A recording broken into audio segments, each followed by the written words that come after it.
আয়াত ২২৭ ওয়াইন আযামুত তালাক ফাইন্নাল্লাহা সামিউন আলীম।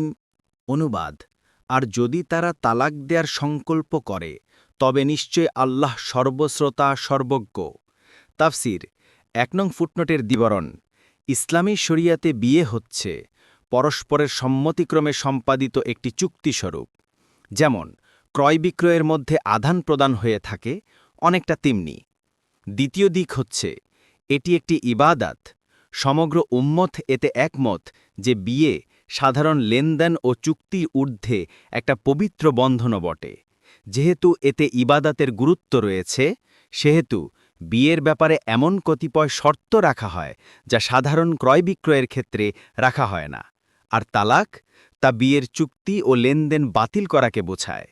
ইসলামী শরিয়াত বিয়ের বেলায় চুক্তির চাইতে ইবাদাতের গুরুত্ব বেশি দিয়ে একে সাধারণ বৈষয়িক চুক্তি অপেক্ষা অনেক ঊর্ধ্বে স্থান দিয়েছে।